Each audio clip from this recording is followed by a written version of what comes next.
আসসালামু আলাইকুম। কুক বাংলায় আপনাদেরকে স্বাগতম। তালের পিঠা বানাতে অনেক পদ্ধতি রয়েছে।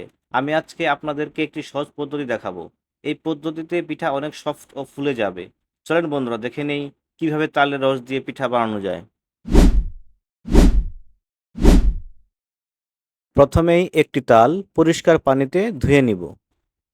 এবার তালের খোসাটি ভালোভাবে ছাড়িয়ে নিব। তালের খোসাটি ছাড়ানোর পর তালের ভিতরের আঠিটি এভাবেই আলাদা করে নিব। তালের ভিতরের ৩টি অথবা ২টি আঁটি থাকতে পারে। তবে এই তালে ৩টি আঁটি রয়েছে। এই ৩টি আঁটি থেকে তালের রস আলাদা করে ফেলবো। এভাবে তালের রস আলাদা করে নিচ্ছি। দেখুন তালের রসটি কেমন ঘন হয়েছে। এবার তালের রসটি ভালোভাবে ছেঁকে নিব। ছাঁকা হয়ে গেলে এই অপ্রয়োজনীয় অংশ ফেলে দিব।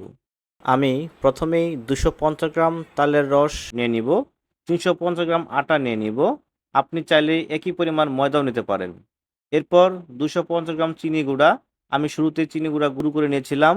সাথে ১৭৫ গ্রাম সুজি ভিজিয়ে নিয়েছিলাম। আপনারা ৪টি উপকরণ একসাথে দেখতে পাচ্ছেন। এই ৪টি উপকরণ দিয়েই মূলত আমি আপনাদেরকে তালের বড়া পিঠা তৈরি করা দেখাবো। শুরুতেই ২৫০ গ্রাম তালের রস একটি বাটিতে ঢেলে নিব।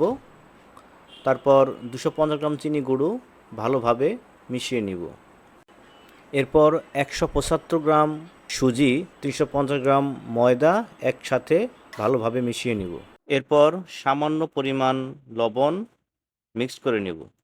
মিক্সারটি পারফেক্টভাবে তৈরি হয়ে গিয়েছে। কুক বাংলা চ্যানেলটি যারা এখনও সাবস্ক্রাইব করেননি দ্রুত সাবস্ক্রাইব করে নিন এবং লাইক বাটনে ক্লিক করে পাশে থাকা বেল আইকনে ক্লিক করুন, যাতে করে পরবর্তী ভিডিওটির নোটিফিকেশন সবার আগে আপনি পেয়ে যান। প্রথমেই কড়াইয়ে তেল ঢেলে নিচ্ছি এবং তেল গরম হওয়ার জন্য কিছুক্ষণ অপেক্ষা করব। তেল গরম হয়ে গেলে তালের রসের ঘন উপকরণটি এভাবে ছেড়ে দিব।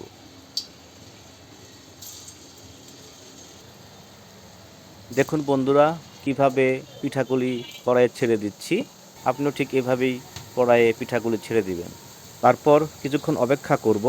কালার একটু পরিবর্তন হলে পরবর্তীতে পিঠাকে ভালোভাবে উল্টিয়ে দিতে হবে, যাতে করে পিঠাগুলি পুড়ে না যায়, কালার নষ্ট হয়ে না যায়। এদিকে বন্ধুরা আমরা খেয়াল রাখব। পিঠাগুলি উল্টানো হয়ে গেলে আমরা কিছুক্ষণ অপেক্ষা করব।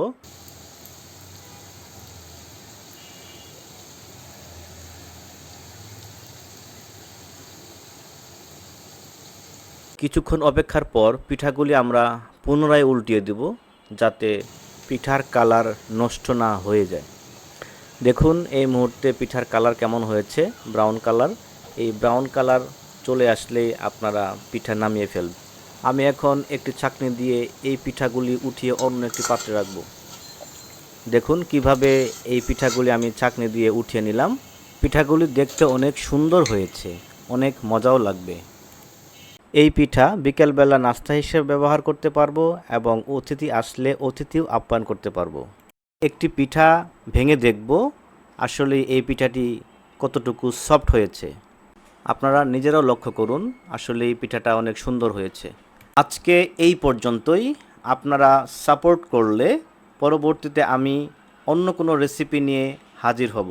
ততক্ষণ পর্যন্ত সবাই ভালো ও সুস্থ থাকুন। কুক বাংলা চ্যানেলের সাথেই থাকুন। আসসালামু আলাইকুম।